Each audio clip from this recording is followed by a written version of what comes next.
எல்லோருக்கும் வணக்கம். நான் உங்களை அகல் கிச்சனுக்கு வரவேற்கின்றேன். இப்போ பார்த்தீங்கன்னு சொன்னால் நான் ரொட்டி சுட போகிறேன். அதற்கு தேவையான பொருள் இருக்குது பாருங்க. மாவு இருக்குது. இதில் தேங்காய் துருவல் கொஞ்சம் எடுத்து வச்சுருக்கிறேன். இதில் கொஞ்சம் ஒலிவ் ஆயில் வச்சுருக்கிறேன். எந்த ஆயிலும் விடலாம். இதில் உப்பு.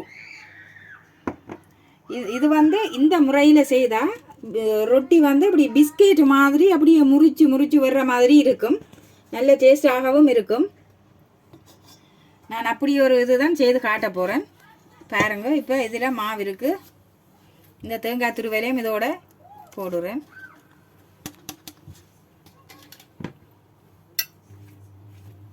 அதோட இதால் ஒரு மூடி இங்கே பாருங்க, இப்படி ஒரு மூடி எண்ணெய் விடுறேன்.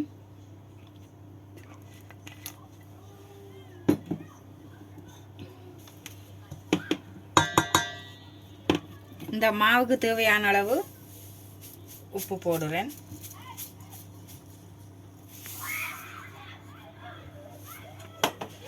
இப்போ இதை வடிவாக மிக்ஸ் பண்ணி விட்டுட்டு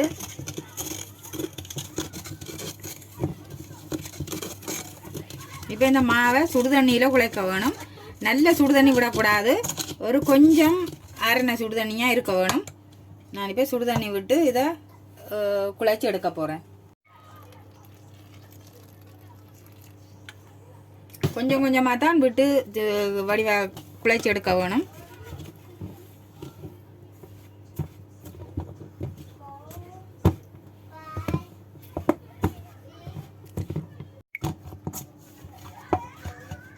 இப்படி மாவை வடிவாக உருட்டி குழைச்சி எடுக்க வேணும்.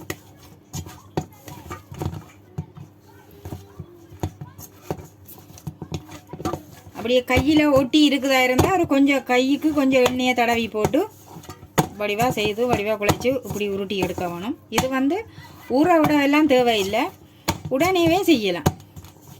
பார்த்தீங்கன்னா இங்கே நல்லா சாஃப்டாக இருக்குது. இந்த ரொட்டியும் அதே மாதிரி நல்லா சாஃப்டாகவும் வெறும். நான் இதை பேணி ஒரு தோசைக்கல்லில் வச்சு சுட போகிறேன். இப்போ அதை பார்ப்போம். இப்போ நான் ரொட்டி தட்டி எடுக்க போகிறேன்.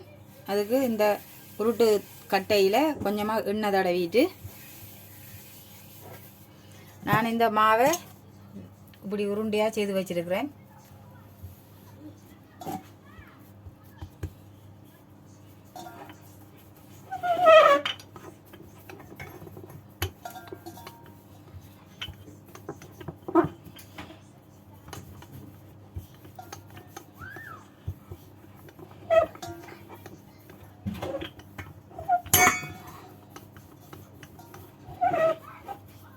இப்போ பார்த்தீங்கன்னா நான் இது வடிவாக தட்டி எடுத்துட்டேன். இப்போ நான் இதை ஒவ்வொண்டா சுட போகிறேன்.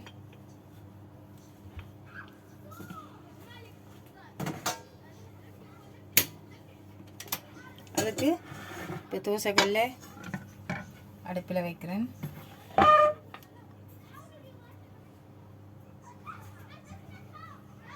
நான் இப்போ சுடுறதுக்கு ரெடி ஆகுறேன். அதுக்கு கொஞ்சமாக எண்ணெய் எடுத்து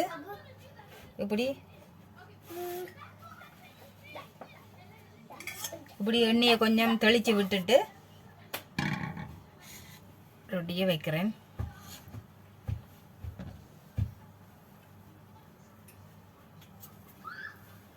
இப்படி சுற்றியும் கொஞ்சம் விட்டு கொள்ளணும்.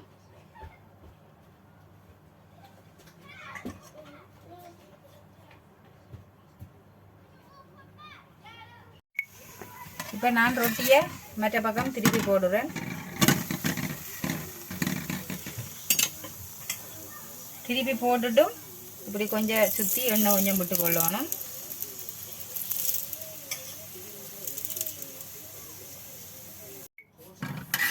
இப்போ நான் மற்ற பக்கமும் வெந்து வந்துடுது. இப்போ நான் இதை எடுக்கிறேன். அதே மாதிரி இப்போ அடுத்ததுக்கும் இப்படி எண்ணெயை சுற்றி விட்டுட்டு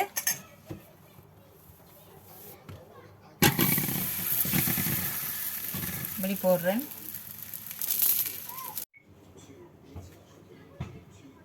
இப்போ பார்த்தீங்கன்னு சொன்னால் நான் ரொட்டி சுட்டு எடுத்துட்டேன். நான் ஏற்கனவே கறி வச்சிருக்கிறேன். இப்போ அந்த ரொட்டி எப்படி வந்திருக்குன்னு சொல்லி பார்ப்போம். பார்த்தீங்கன்னா இங்கே அப்படியே பிரியுது, அப்படியே பிஸ்கெட் மாதிரி இருக்கும்.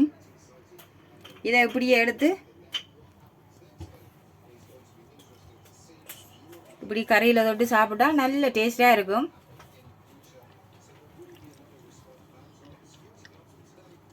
அவ்வளவு நல்லா வந்திருக்கு, நல்ல பிஸ்கெட்டு மாதிரி. பார்த்து பாருங்க, அப்படியே பிரியுதுங்க.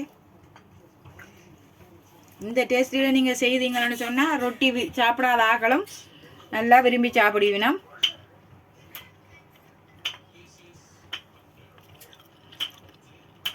ஓகே, இந்த ரொட்டி ரெசிபி உங்களுக்கு பிடிச்சிருந்தா லைக் பண்ணுங்க, ஷேர் பண்ணுங்க. நன்றி, வணக்கம். நான் உங்களை இன்னொரு வீடியோவில் சந்திக்கிறேன்.